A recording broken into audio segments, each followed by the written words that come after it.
This is Franchise Today, brought to you by FRM Solutions, providers of the best-in-class software solutions for franchise relationship management. Franchise Today is your destination for weekly information, conversations, and interviews with accomplished industry leaders, all of whom share best practices for sustainable growth and sensible franchising. Here now, your host, Stan Friedman, to kick off this week's podcast. Today is Wednesday, May 10th. I'm Stan Friedman, and this is Franchise Today. Well, today's episode is going to run a little long because my guest today not only has so much to share, but two, because she's such an eloquent speaker. I so thoroughly enjoyed my conversation with Sabrina Wall when we recorded it that I didn't want to edit any of it out. More about that when I introduce you to her in just a couple of minutes. But first, thanks to my friend Lenny Valentino, President and Chief Operating Officer at Midas International. If I had $1 for every ounce of passion that Lenny exudes, I'd be a multimillionaire.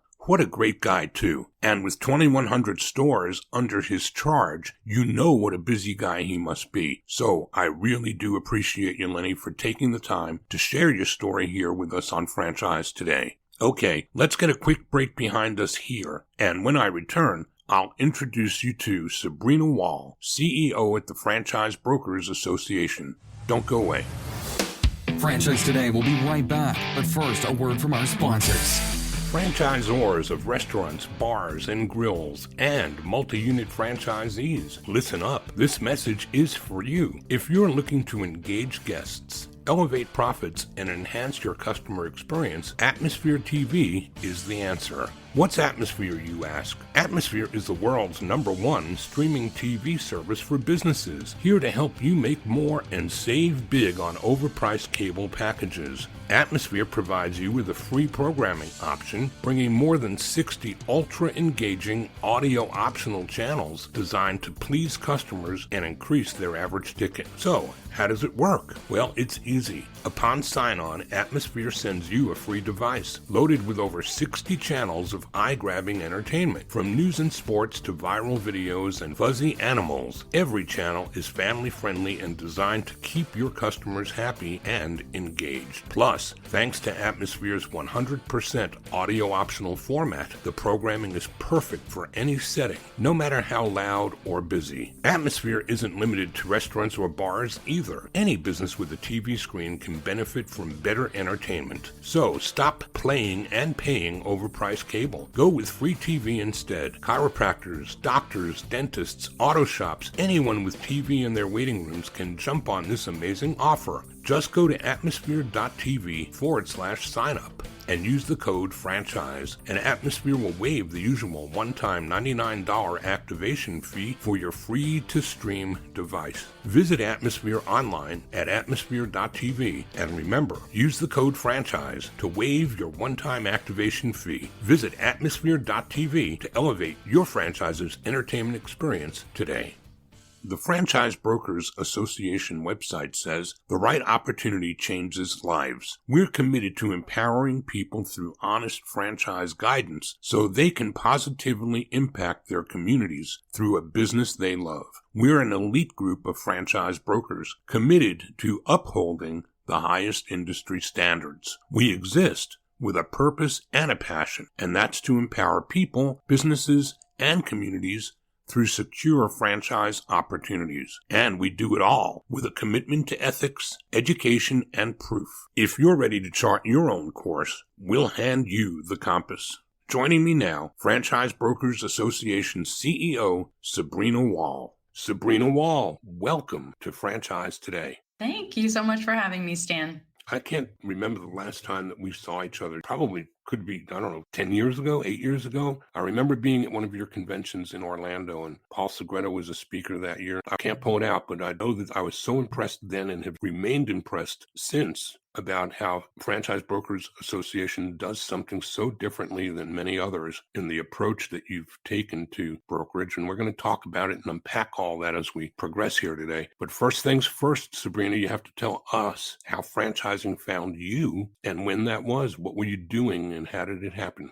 Isn't that funny how life does find you? And thank goodness it does, because sometimes the path that we are taking isn't really going to help us fulfill our desires. And when I was going through the process of looking for a franchise myself, I was in the insurance field, so insurance sales. And that experience was one where I really loved the clients and the people that I worked with, but I did not enjoy at all what I was selling and promoting, because people do not like buying insurance. At least that was my experience. They didn't enjoy the premium increases. It was something that they needed to have, but that they didn't love. And so through the process of finding a franchise to invest in with a partner, I found out about becoming a franchise broker and decided to become a franchise broker as an add-on to what I was doing with my insurance business. The original plan was, well, maybe I will help people find a business and then I'll help them with the insurances for that business. So it was to be an add-on to what I was currently doing. But I really fell in love with franchising, because when you're going from an industry where people don't really like what you have to sell to an industry where people are on the edge of their seat, just engaged and interested and curious about where their life can take them and what potential they could possess. Like that feeling for me, it just triggered something in me, a passion that I had never known before. I didn't know that work could be that enjoyable. And so I became a franchise broker. I started a franchise, and about 6 months in, I sold my insurance brokerage business and continued in franchising full time and have never looked back. So that was 2006. And we started the association in 2008. And now it's been a long time. But you were a franchisee of other brands as well, if I remember correctly. And what I read, you had an interest in a couple of franchise concepts that weren't just involved in brokerage, right? Right. I owned a commercial cleaning franchise where I was a unit franchisee, but my partner and I would take troubled accounts and work with the franchise system to help us learn how to convert them into well-performing accounts. And so through that process of working hand in hand with the franchisor, we were able to grow that business to the second largest franchisees in the Central Florida market. So we were award winning, and that franchise still exists today. My former partner, she runs it still, but I went through the whole term of the 10 years. And then at the renewal time, she took it over. So yes, so we started that franchise, and I got to live the experience of being a franchise owner. And that really gives perspective on helping people get into becoming a franchise owner. And I did it wrong in that when I became a franchise owner, I didn't really do much research on the franchise I was selecting. I had no idea what I was doing. I looked at some list online and said, okay, this one looks good.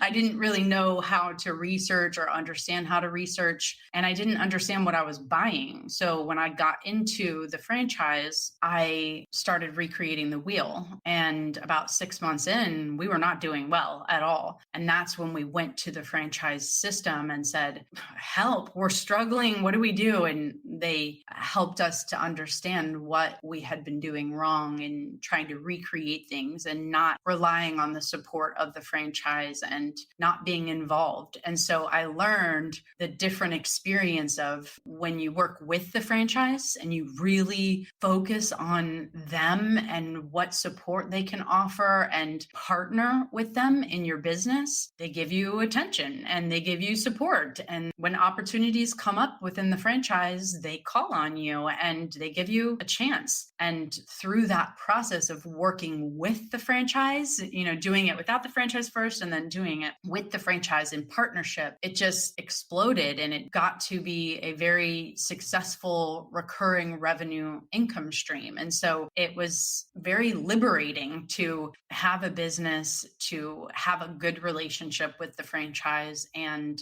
to continue growing. And it allowed me to do other things like get into other franchises and grow my brokerage business and start the Franchise Brokers Association. So you were Z for the commercial cleaning service, and were you not also involved in Planet Beach? Yeah.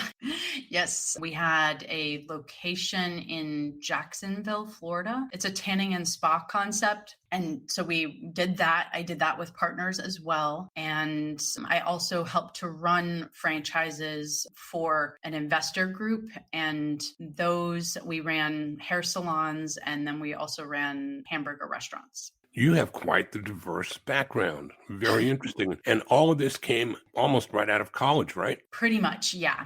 So where'd you go to school and what'd you study for? Because it certainly wasn't this, right? No, I went to school for information technology and graduated with a computer science degree in MIS. And I don't think I'm really a computer programmer type of personality, but I was just going to school to do something that I could get a good job afterwards. So I really didn't have a clear understanding of what suited me as I was going through school. I was just trying to do well in life, and when I got out, I got hired with a company right away and absolutely hated it. I hated every day going to work and looking through code, and it just wasn't something that I wanted to do for one day, let alone a whole career. And I wanted to be outside. I would look outside the window and just see how beautiful it was and think, why am I not out there? Like, I want to be outside. I want to be free. I don't want to do this. And a friend of mine said, well, why don't you look at sales or marketing or something? And I never really had thought of anything like that. And so I did it. And I moved into kind of a sales environment, learned some sales through the insurance, and then within a few years found franchising. It's a great story and I love it. And I think it's emblematic of how people in our space, whatever that is defined by brand wise, franchising is just something that, considering that we didn't plan for it and we didn't start banking money to invest in it, it just somehow comes knocking on our door and hits us upside the head like a 2x4. Well, it's a very good structure of business because it gives just the average person freedom to be a business owner, but it also gives them the opportunity to do that in a safer way with the kind of like the supports along the way, the help, the guidance to be successful in choosing that path. And business ownership is hard and it's got a lot of complexity. So when you do that with a franchise system that really guides you toward that support, you learn how to be a successful business owner and you're not having to figure everything out. So I think it's easy to fall in love with franchising once you get how powerful the structure is of a franchise. It allows people to be free and be independent and be a business owner and not have the whole weight of figuring out everything, which can be exhausting and difficult. There's so many components to running a business, and franchising just has less of those. Could not agree with you more. I'd like to take a quick break here, and when we come back from that break, I really want to take a deeper dive into understanding the birth of the Franchise Broker Association, your role in that. So we're going to come back and pick up from there and talk about what it was you started and how this many years later it's grown into all of that and more. We're talking today with Sabrina Wall, the CEO of the Franchise Brokers Association, and we'll be right back. Franchise Today will be right back, but first, a word from our sponsors. We are all familiar with Vistage, YPO, and EO. Well, now comes Zor Forum, a somewhat similar type of executive group, but this one comes with a twist. Zor Forum groups are exclusively for franchisors. Imagine a peer group for sharing and networking on a platform built exclusively for franchise executives. Zor Forum members are afforded unparalleled access to best practices and some of the brightest minds within the franchising world. Through regular meetings and a dedicated communications platform, In this post-COVID world, a franchise-specific mastermind or peer group is an endeavor worth making time for. Zoar Forum groups of 6 to 10 will bring leaders together that are in similar situations, but with exclusivity in terms of their competitive sets, so that each can openly help others benefit from their respective knowledge, perspective, and experience with no fear of competitive loss. Network, learn, strategize, and remain motivated along your journey.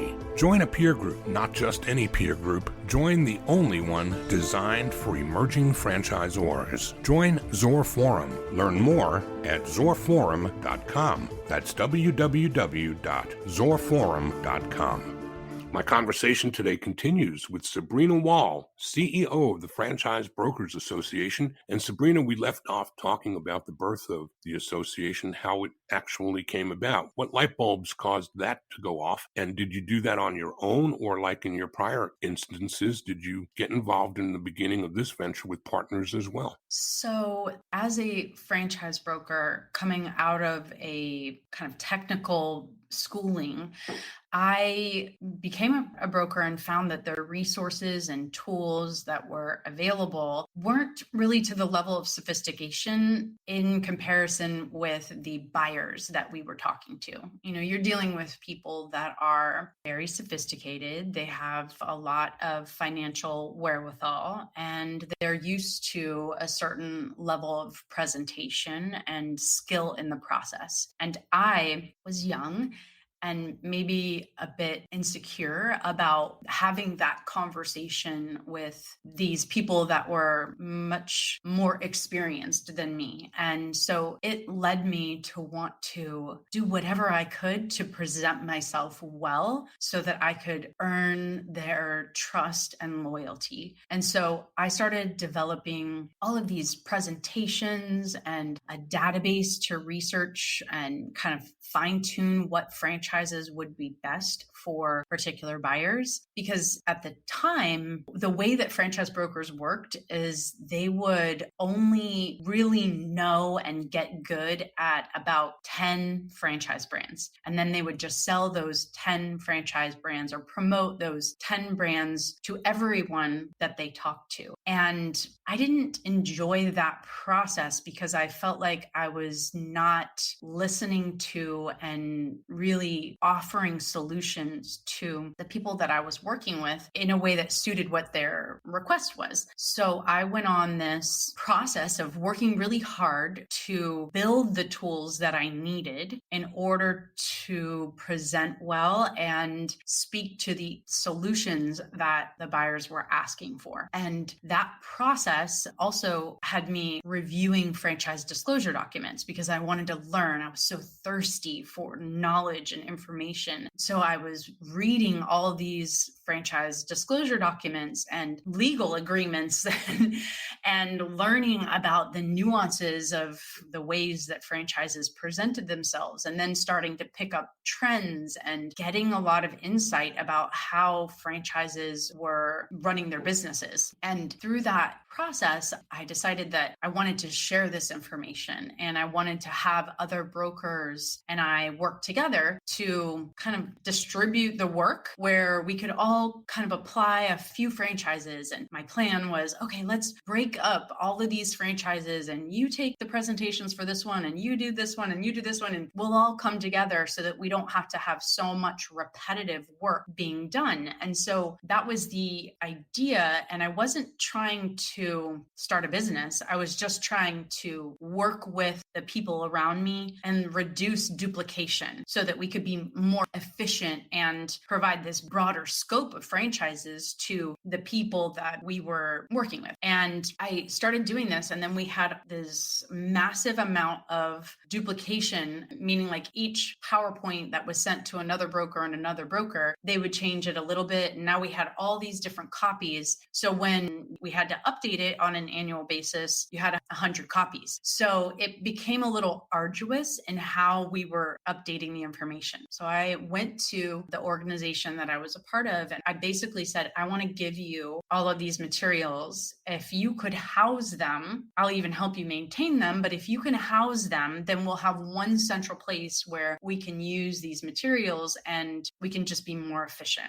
And at the time, they told me, we don't want you talking to other brokers. We don't want your tools. And we're not interested in growing in this way. Like, we're happy the way things are. We don't want you doing this. And I didn't understand. To me, it was like, well, why would you not want us to grow? Like, we want to grow. We want to make something huge out of this. Like, we want to advance and become experts in our field and have all these insights and do a better and better job. And they just didn't want that. And it's their business, it's their right. But to me, it felt so painful. Like, why wouldn't you want us to be strong and good together? And so I went to a team of advisors that I had around me that helped me in my brokerage. And I asked them, will you help me start an association where we can provide these tools? So we had about 7 founders that formed a board and helped us to launch and create the association. So I primarily did it with my husband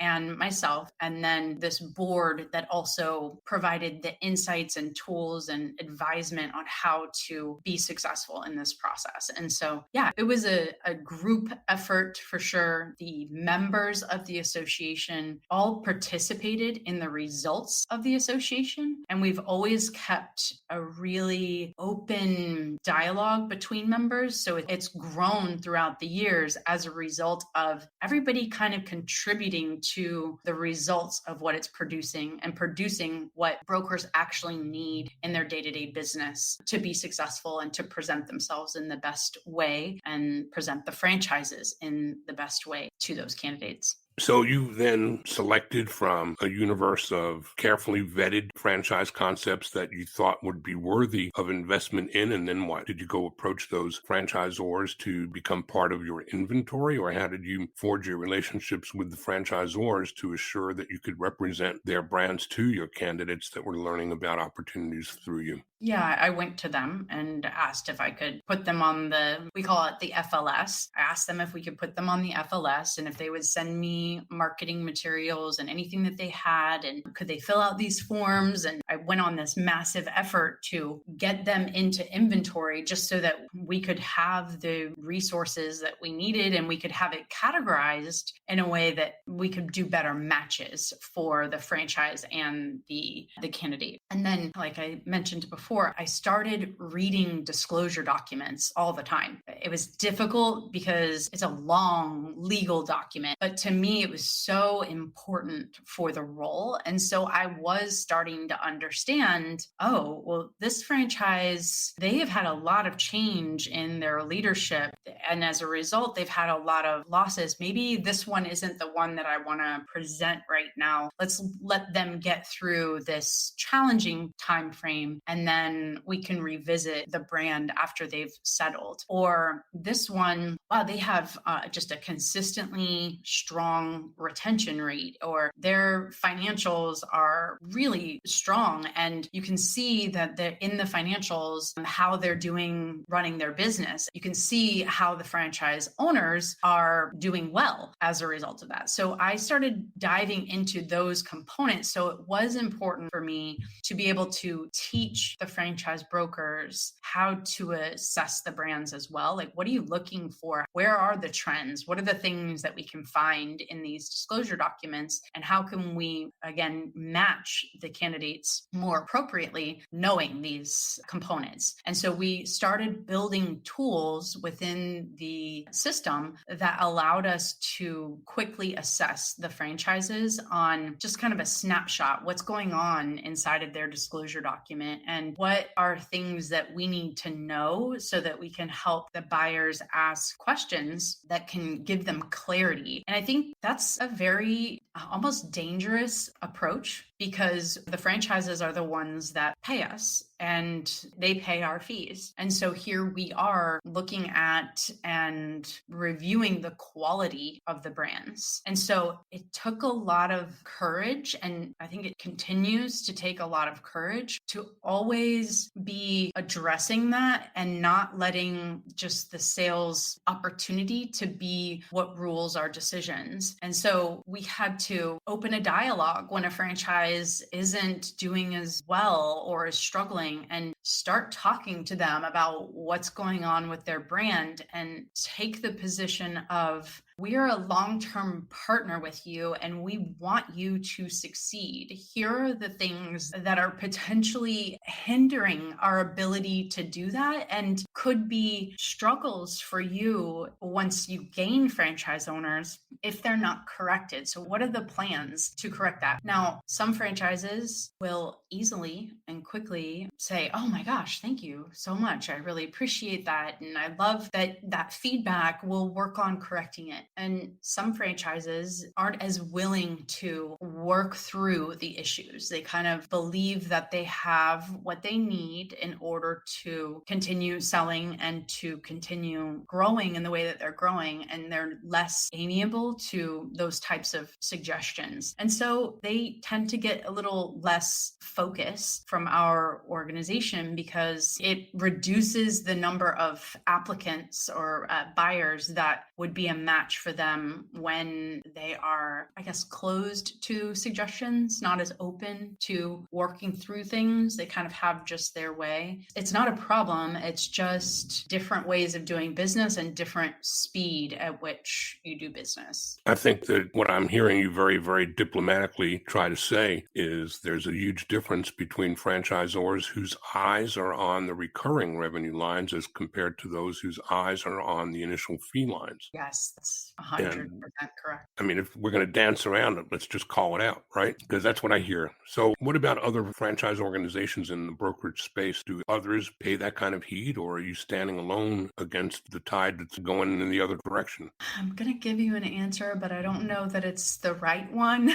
It's certainly contrary to traditional belief, but I don't actually look at what other competitors do and what they offer. I just focus on what we do, and people will tell us as they're going through the due diligence process things about what one brand does and doesn't have. And from that, I would say nobody's really doing that level of assessment and summary of the brand's qualifications and their risks and opportunities. But from a really clear perspective, I can't speak to that because I don't go that route. I just feel that each company has their own unique ecosystem in how they operate, and that's theirs, and we have ours.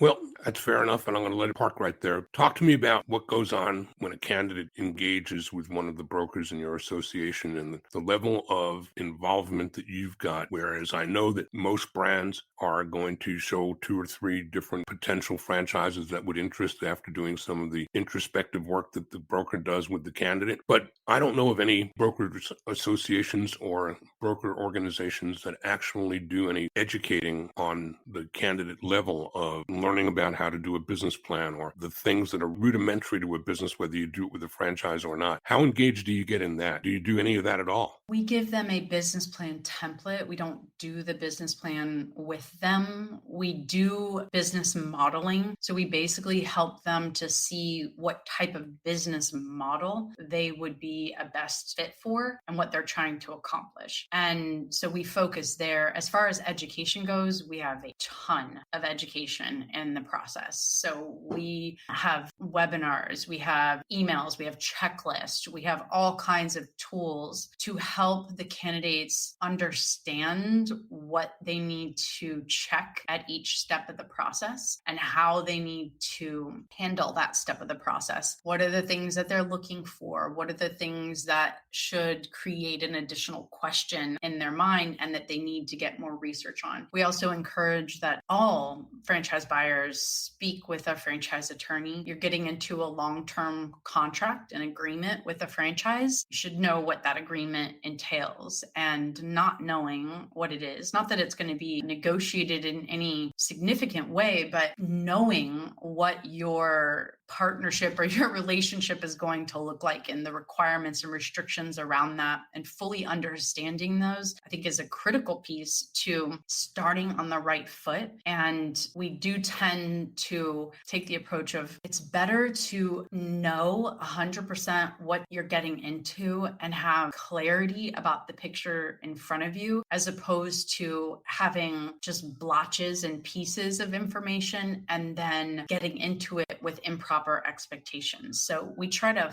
fill in that picture, even if it's not perfect or pretty. If it's honest and true, you can work through that if you're a reasonable professional. And we prefer to have honest and true in the forefront. So that's what we do. I love it. So how many brokers are involved in the association, and what does it take for them to pass muster as qualified to fly your flag? We have about 180 brokers, and we do have a strict qualification process because we're very, very support heavy. So the industry is typically pretty simple in how they train franchise brokers, and they might give them some ongoing training or support, but what we're doing is very, very support intensive. So we're having many meetings with every broker every day during the week. We're going through like a full process in that first year of launching them. We have multiple sessions per day. And so because we do have that level of intense launching and onboarding, we do select people that are mostly a cultural fit. We want people that are going to be willing to do a little bit extra work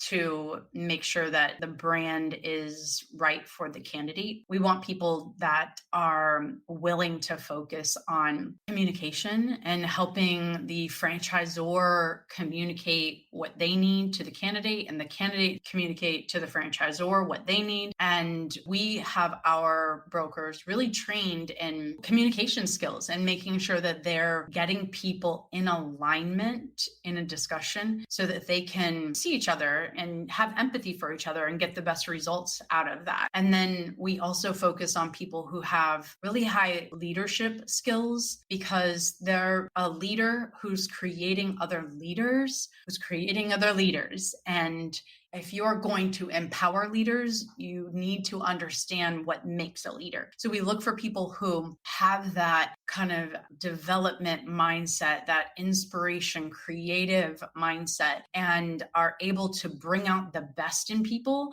And we also develop their strategic thinking as well. So what are the ways to get into this business that help them figure out the right path for being most successful when they launch? And how do they position themselves with the franchise? And that strategic mind is really needed in business. And when our brokers come to us, that's one of the things that we put a lot of focus on. Like, how good are you at problem solving and being solution oriented and creating a strategy? Because this is a strange business in that it's not cookie cutter. You don't do the same thing every time. Instead, each situation has its own little hooks and nuances. And so you have to know how to work through those things and be good at getting people in a solution oriented mindset so that they can overcome the problems and not let those things stop them from being being who they're meant to be. So yeah, we look for brokers that have leadership, communication, and strategy. They're good at creating solutions, and they have to go through an application. They have to go through an assessment. They have to go through, instead of just traditional validation, we actually have our brokers vet them. So our brokers tell us, oh my gosh, this one's not good. And this one wasn't organized. They weren't clear. They weren't able to handle some of the questions. And so they'll tell us when things are going awry, and then we make decisions based on that. So we have multiple layers of qualification before they're able to come into the association. So our goals are not to be the biggest. Our goal is to focus on building really high quality people who enjoy working together and are doing a lot of good. And then on the brand side, you talked earlier about how most brokers out there get comfortable with 8 or 10 brands that they continue to show. How many brands do you have in inventory these days? And does that cover the whole range of need and interest for a candidate to be able to pick from a category that would be best suited for them because you've got one of those? We have about 500 brands in inventory, and then we have access to about 3,000. So there's a lot of people that want like something very specialized or niche, maybe something in their particular area that they know about or have heard. So I don't think that we answer all situations, but we have a lot of infrastructure to be able to help a lot of people. We focus more on those brands that are really about 50 to about 500, 600 units. That's kind of the sweet spot in franchising because they've got the legs underneath them. They're growing, but they're still really adaptable and easy to work with and innovative in their operational model. What about size of the concepts that aren't? You said 50 to 500, but is size really the benchmark, or is the mentality and the unit level economics and the culture as much and as important? Would you work with a brand that was smaller than that if all those other components were looking right? Yeah, of course. There's going to be different types of buyers. So some buyers are more entrepreneurial and don't want a really strict system. They want to have the influence. They want to be able to get a great deal. So they want to get much larger territories and lower prices and have the ability to kind of influence the system in those earlier stages. And they like working with the founders. And then we have empire brands as well, but they're just harder because they don't have as much territory. Culture is very, very important. And the merit of the brand and their unit level economics, those are all very important. I think I'd be remiss if I didn't give you the opportunity to call out the name of somebody who is one of the providers of data to help you flesh that out, because she's a good friend of both of us, right? Oh, yeah.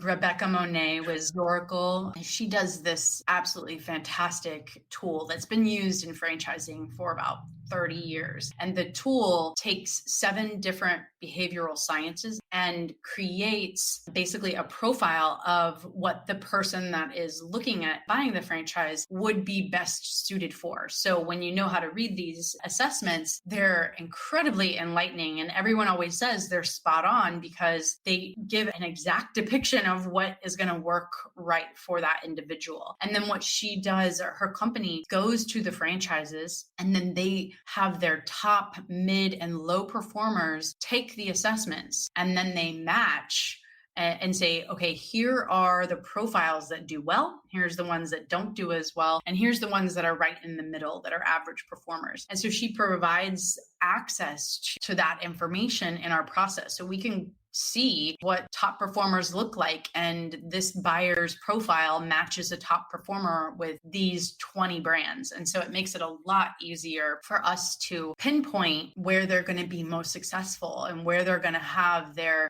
exceptional talents that are ingrained in them come out and be expressed as a business owner. In the time that's left to us, I want to ask some about benevolence, because I've studied up a little bit about you, at least enough to know that you've been involved almost your entire adult life with a charity that is probably really near and dear to you. You want to spend a minute talking about that? So Children's Home Society is an organization here in Florida, and they basically help children in need that are struggling with various situations. So they have different departments, and one of the departments is helping children with incarcerated parents. They found that when children have an incarcerated parent, they are far more likely to be incarcerated themselves. And so I volunteered to mentor a child with incarcerated parents. And it was just an incredible experience where I learned so much from her and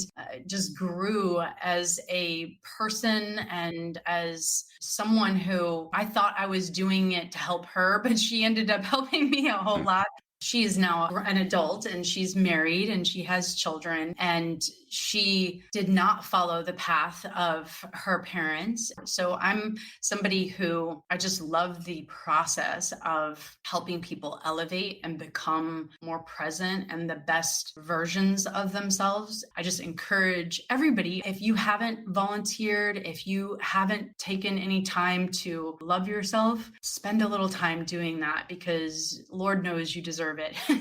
Lord knows you need it. So it will spark something in you that's really, really special and will help draw you to higher and higher levels of presence and being and love and life and all the good things that life has to offer that are always there, just slightly underneath the surface at any given time. I've always called it doing well by doing good. Yes, I love that, Stan. Well, let's do well and good for you by letting you tell the audience how they can get in touch with you. I'm certain there are franchisors out there that are going to want to learn more about tagging up with the FBA. So how do they do that, Sabrina? Yes, you can go to our website at franchiseba.com. That stands for Brokers Association. We also are on social media at Franchise BA as well. Our phone number is 407-787-9372. Awesome. Sabrina, this is kind of just blown by. I can't believe how much ground we've covered, and we've done it very quickly and efficiently. Is there anything I didn't ask you today that you wished I did? No, I think we're good. Well, let me then end by saying thank you so much for being here. Thank you so much for sharing so much. And I look forward to catching up with you along the way as we get into silly season in the fall. It's my pleasure. Thank you so much for having me, Stan.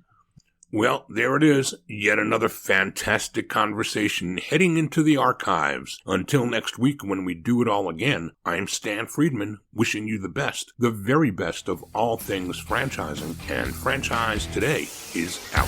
Franchise Today is a production of FRM Solutions, providing best-in-class CRM tools to empower relationships with prospective and existing franchisees. No excuses, just solutions. Find them online at frmsolutions.com. Join Stan every Wednesday at noon Eastern for another live episode of Franchise Today. Or, as always, download episodes on demand at blogtalkradio.com or iTunes. When you're part of a military family, you understand sacrifice and support. At American Public University, we honor your dedication by extending our military tuition savings to your extended family. Parents, spouses, legal partners, siblings, and dependents all qualify for APU's preferred military rate of just $250 per credit hour for undergraduate and master's level programs. American Public University. Value for the whole family. Learn more at apu.apus.edu/military.